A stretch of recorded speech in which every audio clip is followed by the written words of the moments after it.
All right, good afternoon. I'm Dr. Dale Bratzler. I'm the Chief Quality Officer here at OU Health, and I'm the University of Oklahoma's Chief COVID Officer. I'm going to give you a brief update on some of the information that tells you about where we're at with the pandemic in Oklahoma right now, and then talk about some of the new news that have come out over the past couple of weeks, including specifically focusing on childhood vaccines, since we had new approval that came out yesterday. So lots of good news with respect to the pandemic in Oklahoma at the moment. Oklahoma is down to 36th in the nation, 17 new cases per 100,000 population per day. Just to put that in perspective, we were at 66 new cases per 100,000 per day on August 30th. So a substantial drop in the number of cases. And Oklahoma has come way down. I did include the national map today, though, just because I wanted to show that we are seeing large outbreaks in the northern states. I think a lot of people know about that: Alaska, Montana, Idaho, Wyoming.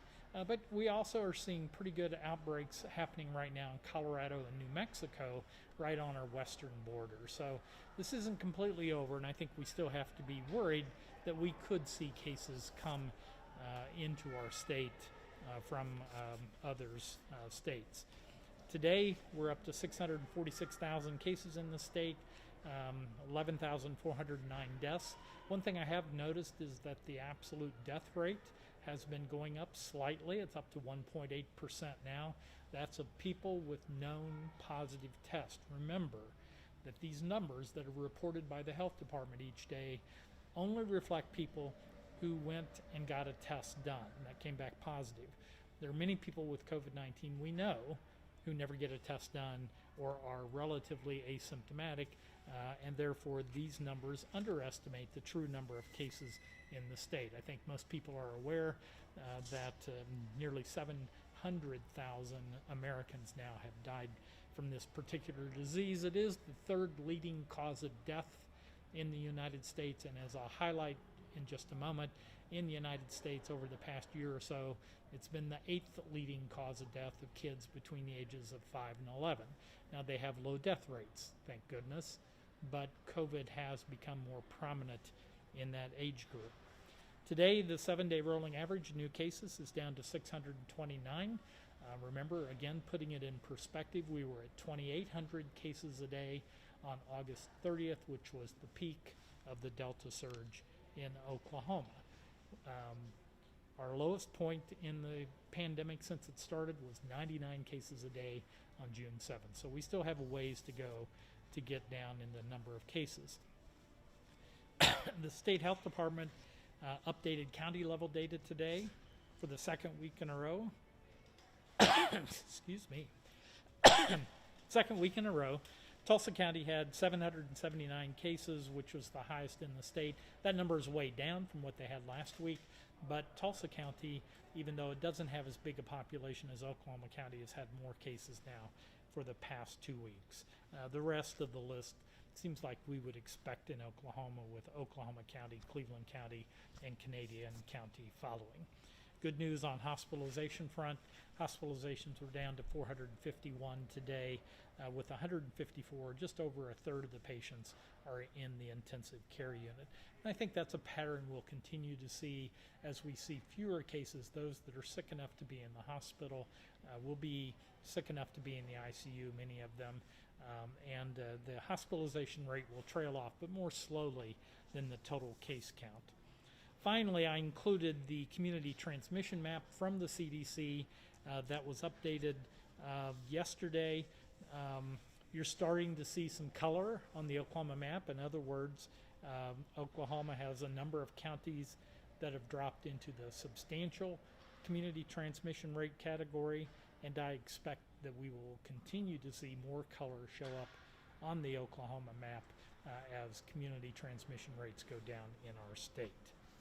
So that's where we're at as of today.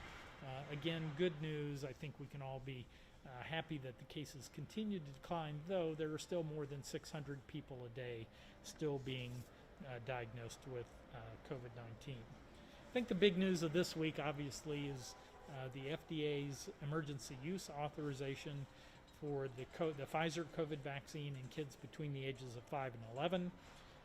Just to put that in perspective, what do we know about that age group? So in the United States, that's about 28 million kids. In the U.S., we've had 1.9 million cases of COVID-19 in kids that age group, 5 to 11. And remember, because kids tend to be less symptomatic, they get tested less often. So I think that 1.9 million is a gross underestimation of the total number of kids who've been infected.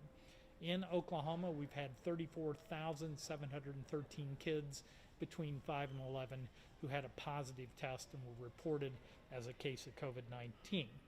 When you look at hospitalizations, 8,300 kids in the United States have been hospitalized with COVID-19 in that 5 to 11 age group. I don't have the exact number for Oklahoma. I know that the percentage of Oklahoma cases in that age group that get hospitalized is somewhere between 1 and 2. So at least 350 kids in our state have been hospitalized with COVID-19 in that age group. And it may be higher, it may be more like 500 kids in our state. I think a lot of parents are quite aware of this, that COVID-19 in this age group has resulted in a lot of disruption of schools. Kids sent home for quarantine or because they were exposed. Obviously, kids who tested positive sent home with isolation. And then the transmission of the disease from kids to parents or kids to teachers and others has had a substantial impact on Oklahoma schools. And I completely agree that in-person learning is probably the best thing that we can do for our children. So the widespread disruption, I think it's one of the compelling reasons to think about vaccination so that we can move beyond this pandemic and have kids back in school without these disruptions that have occurred. And again, on the handout that will come out, I highlight that COVID-19 in this 5 to 11 age group is the 8th leading cause of death in the country. So the FDA a few days ago gave emergency use authorization for the Pfizer vaccine for kids between 5 to 11 years of age, and yesterday the CDC's Advisory Committee on Immunization Practices formally approved and unanimously approved the recommendations from the FDA. What was that based on? Well, the clinical trial that Pfizer did included 4,600 kids, 3,100 of whom actually got the vaccine. There were about 1,500 that were in the placebo arm of the study. The dose, remember, for kids is different. It's 10 micrograms versus the 30 microgram dose that we give adults. So it's 1/3 of the dose that we give adults. It is the same vaccine. The vaccine in the study was 91% effective at preventing symptomatic COVID-19 in this age group. Yes, kids who get the shot have some of the same, transient side effects that adults do. Sore arm, obviously, but also things like low-grade fever, fatigue, headache, chills were all reported in the kids who got the vaccine more commonly with the second dose than the first dose, though kids were less likely to have those side effects than adults. And they were quite transient, often treated with just simple antipyretic medications like non-steroidal anti-inflammatory drugs like ibuprofen or acetaminophen in these patients. There were no cases, importantly, there were no serious side effects in the clinical trial. Now, recognizing they gave the vaccine to 3,100 kids, there were no cases of severe allergic reaction, no cases of myocarditis, pericarditis, no Bell's palsy, no acute appendicitis.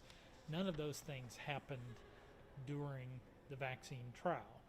Not to say that it won't happen when we vaccinate millions of children, but it appears that the vaccines remain very, very safe. And of course, we have the adult experience and the adolescent experience of 12 and over, where we have given millions of doses in the United States. We know that these are some of the safest vaccines that we've ever had available to us. I've included in the handout one of the slides from the CDC's ACIP meeting yesterday, which I thought was one of the most compelling slides I saw in the data. And they simply show that for other vaccines, how many kids were dying in the United States per year from those diseases before the vaccines to fight those diseases were approved. So as an example, I'll use meningococcal vaccine, something that we make sure that college-age kids had. Before the vaccine was approved, only 8 kids per year in the United States were dying from meningococcal disease. COVID-19 that just got emergency use authorization, 66 kids per year are dying from COVID-19. So again, COVID-19 though, in that age group, 5 to 11, you expect a very low death rate overall. But it's the 8th leading cause of death in that age group, at least over the past year. So I just wanted to highlight that. The CDC voted on this yesterday. The advisory committee were unanimous. They strongly recommended vaccine for 5 to 11-year-olds to get this pandemic under control, get our kids back in school routinely. The vaccines appear to be very safe. Just a couple of other things I wanted to highlight, a couple of studies. One was a study published by the CDC on October 29th, because one of the common questions I receive is, I've already had COVID, do I need to get the vaccine? My general answer is yes, you should be vaccinated, and that's based on the current CDC recommendations that anybody who's recovered from COVID-19 go ahead and get the vaccine. But CDC published a study, 201,000 patients, 187 U.S. hospitals, and they looked at those people who had had previous COVID versus those people who got vaccinated. And they looked at the case rate, and what they found was people who had previously had COVID but did not get vaccinated were 5.5 times more likely to get a reinfection with COVID than those people who were fully vaccinated. That's the first large study, the largest of the studies that I've seen on this topic. But I think in a previous press briefing, I had highlighted a study from Kentucky, which I put on the next slide, which simply looks at Kentucky Health Department looked at a group of people who had had COVID-19, and they followed them. Some of those people got the COVID vaccine, some of those people did not. And what they showed was that people who did not get vaccinated after they had COVID were 2.3 times more likely to get reinfected with COVID-19. And then the larger study from Israel that had been done already, again, showed the same thing. The best protection in all of these studies was in somebody who had previously had COVID-19 to get the vaccine, which gave them a real jump in their immunity to the disease and reduces the case. So again, I still strongly recommend that anybody who's recovered from COVID-19 get the vaccine to prevent reinfection. A couple of other things that caught my attention over the past couple of weeks. One was, remember that we really promoted the concept of convalescent plasma for a long time.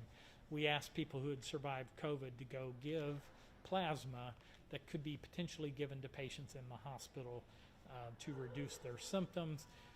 There have been multiple studies now, but another one was just published on October 4th in the Journal of the American Medical Association and showed absolutely no difference in mortality between those people who got plasma and those people who did not. And there was a very low likelihood that giving plasma kept patients off the ventilator or improved them otherwise. Now, I've had people who it's almost, they tell me that, plasma saved their lives. Just remember, with COVID-19, you're dealing with a disease where most people do recover. Yes, it's caused a lot of death.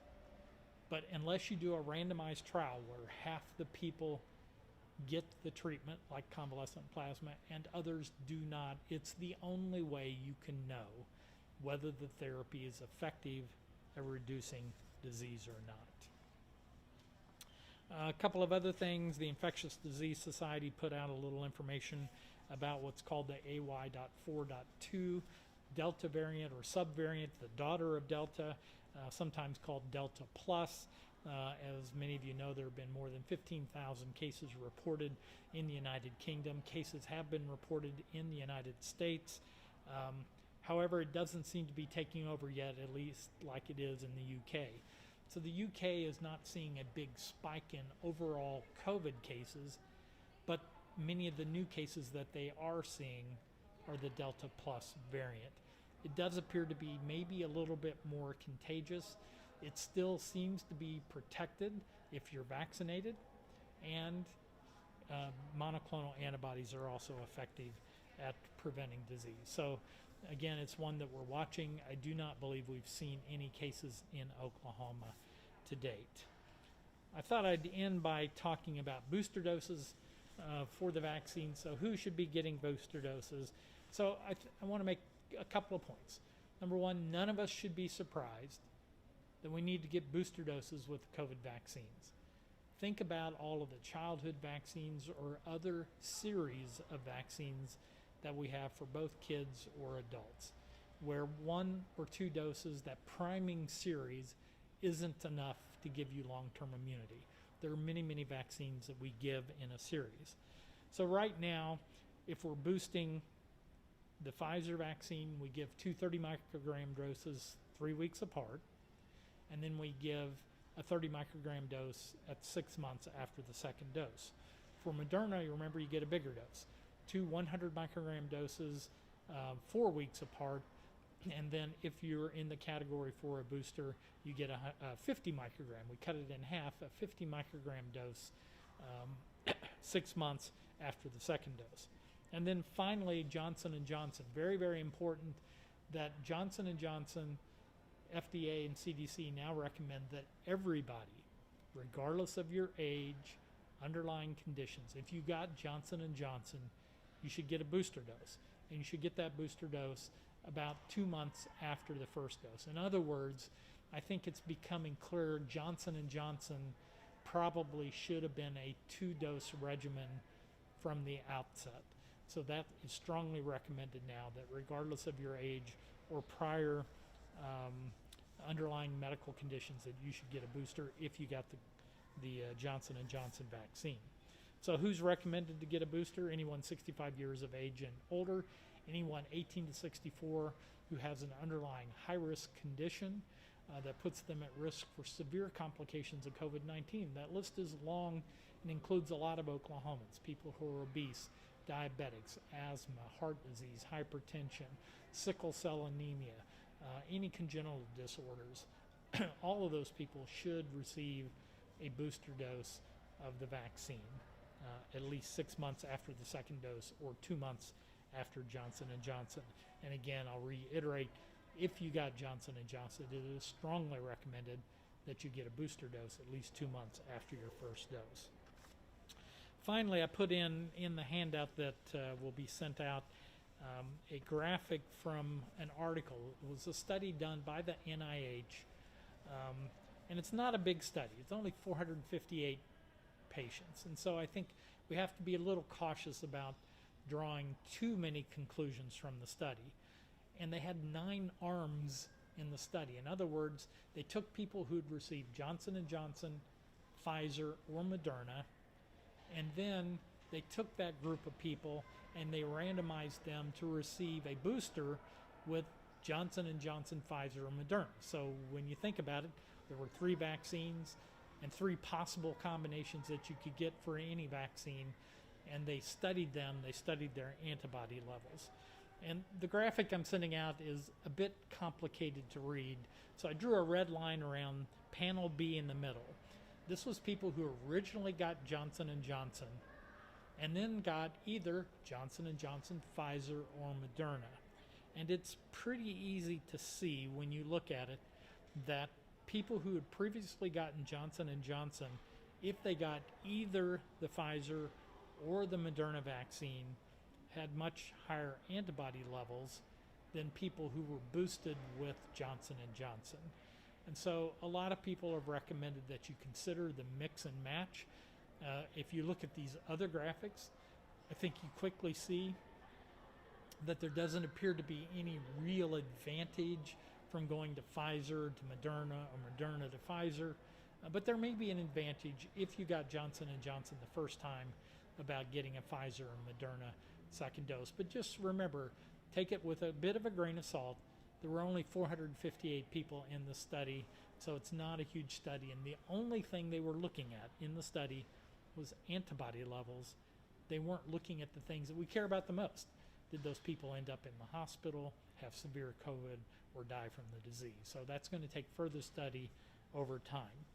The convenience of mix and match, though, is if you happen to have gotten Pfizer the first time and you go to the pharmacy and all that they have is Moderna, then it's perfectly fine to go ahead and get the Moderna at that time. It makes it easier for you to do that. So I'm going to stop there and answer any questions that may have come in.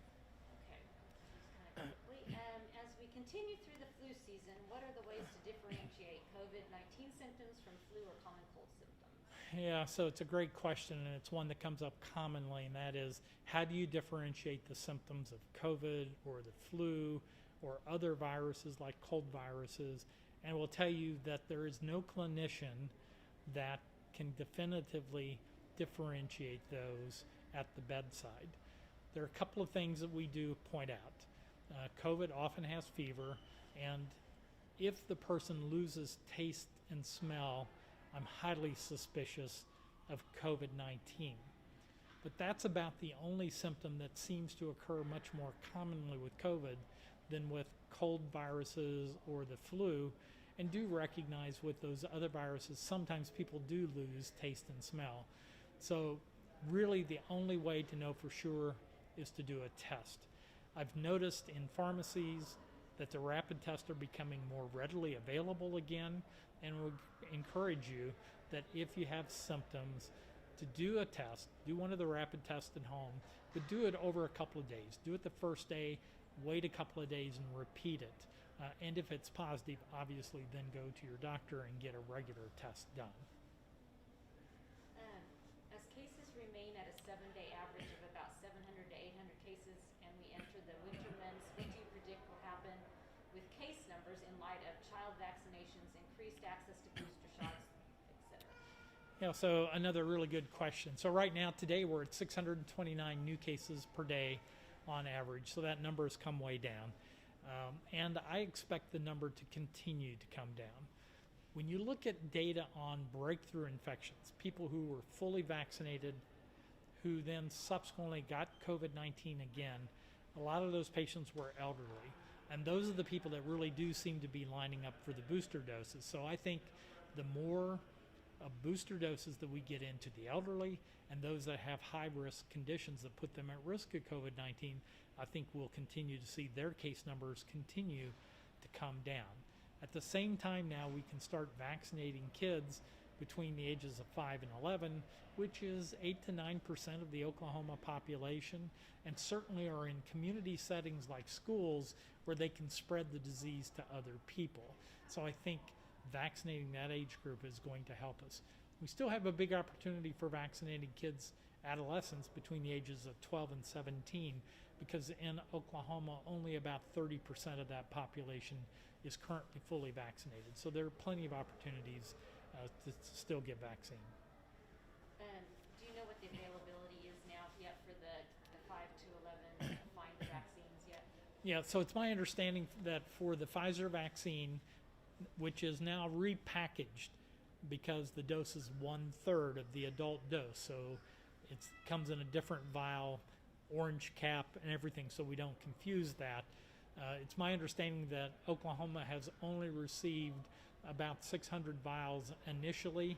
We expect to receive our first few vials within the next couple of days, but I think what you're going to see is over the next couple of weeks, the supply of the pediatric formulation of the Pfizer vaccine is going to increase rapidly. But right now, it's just now starting to trickle into the state. Will kids need a booster shot? Yeah, it's a good question. Will kids need a booster shot? My guess is that This is my personal opinion. My personal opinion is that a booster shot will be recommended for everybody somewhere in the future. Because again, many vaccines require a series of doses to fully get you immunized. So I can't tell you what's going to be recommended for kids at this point. And it may in part depend on what's happening with COVID-19 in the community. If COVID-19 completely goes away, then maybe we won't be concerned about boosters.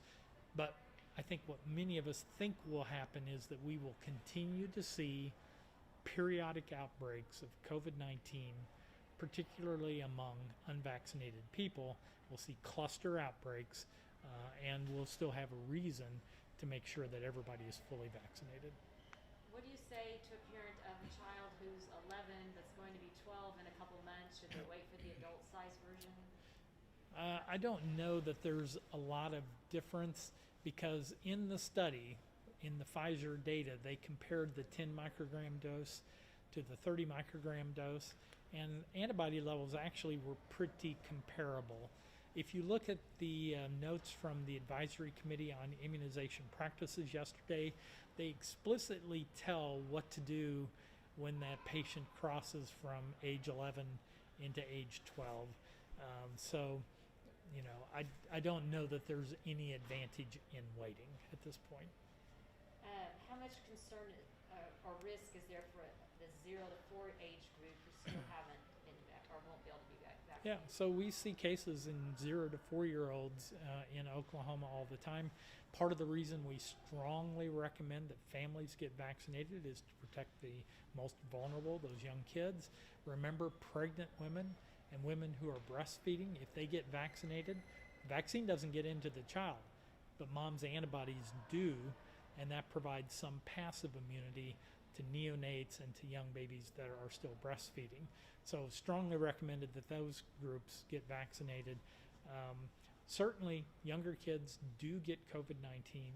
We have seen cases of MIS-C in very young children, and so they will remain vulnerable. But again, if we get more people vaccinated, if we get their siblings vaccinated, we can reduce transmission. Okay, final question. Has OU Health started to shift away from a pandemic response to a more endemic response to COVID? So the question is about, have we shifted from a pandemic to an endemic response? Not yet. You know, there's 600 new cases a day. I think the one thing that's in the back of all of our minds, we remember in June when we truly might have been going to endemic levels, when we were down to 3 cases per 100,000 per day. We were feeling pretty good about the pandemic, and then Delta hit. And I don't like saying it, but it is possible that a new variant could come out any place in the world where there's unmitigated spread of this virus, and so we have to keep our, we have to keep our defenses up and just really be prepared at this point.